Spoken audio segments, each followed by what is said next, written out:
Olá, tudo bem? Eu sou o João Coelho e hoje nós temos um vídeo novo tratando sobre o seguinte tema: preconceito e vitimismo.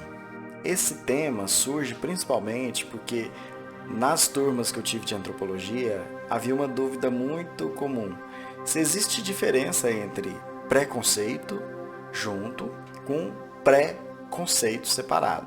E aí nós podemos pensar que existe sim um conceito diferente entre os dois, mas a grafia da palavra é a mesma, entre pré-conceito, ou seja, a ação de preconceber algo, a ação de rotular ou alguma coisa assim, e preconceito no sentido de desfazer de alguém devido às suas características, sejam elas pessoais, profissionais ou mesmo características como gênero, etnia e assim por diante.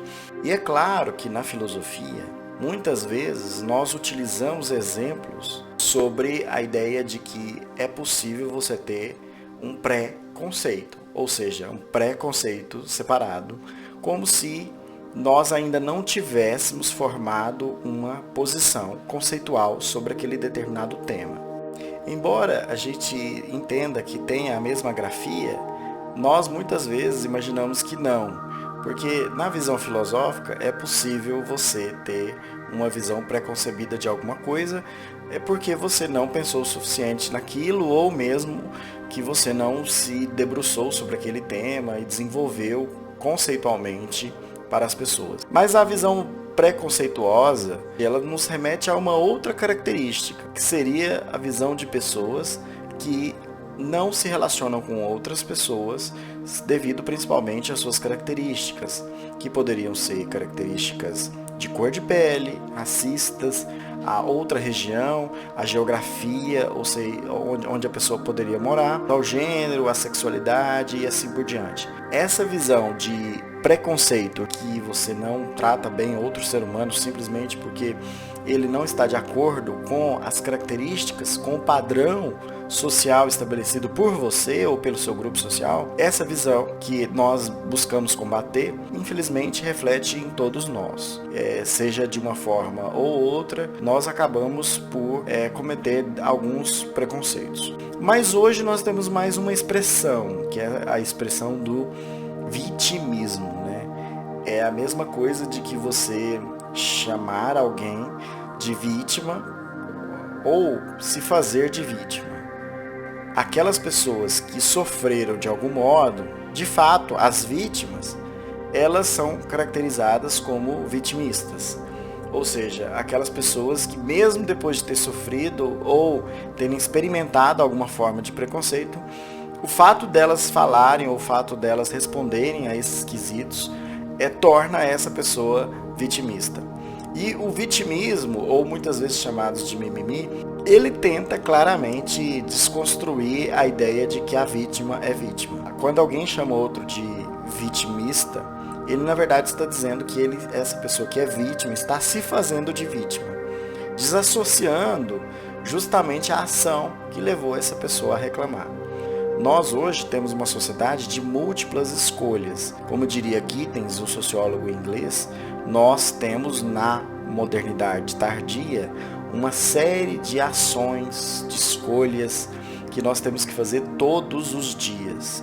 E nesse caso, as escolhas elas nos remetem a uma tentativa de ganhar mais, ou seja, nossas escolhas elas tendem a levar em consideração aquilo que seria a melhor decisão possível. Quando a gente fala dessa ideia de culpar as vítimas pelos acontecimentos, pelas circunstâncias nas quais elas vivem, nós estamos, na verdade, dissimulando que existe um sofrimento dessas pessoas.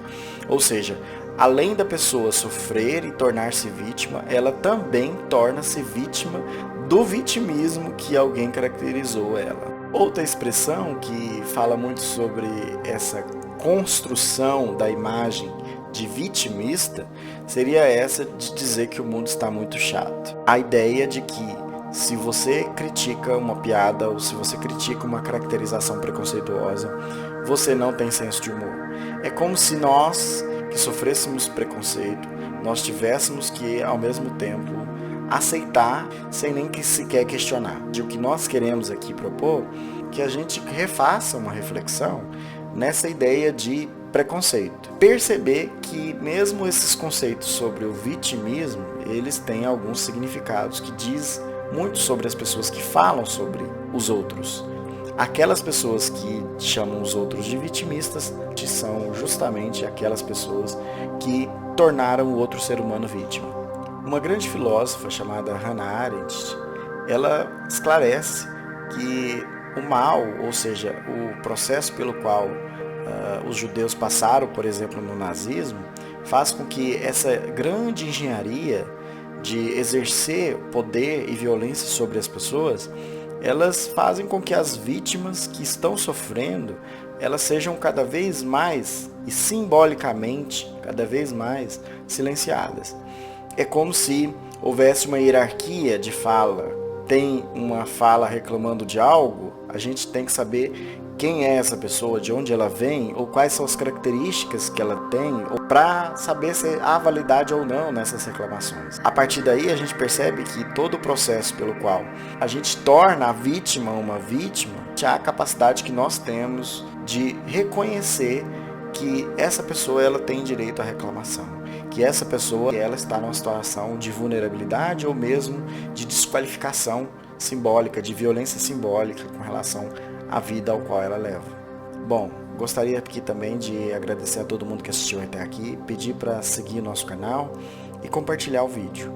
Quero também indicar o filme da Hannah Arendt, que é muito interessante, que vai tratar justamente de parte dessa questão da banalidade do mal. Muito obrigado, até mais.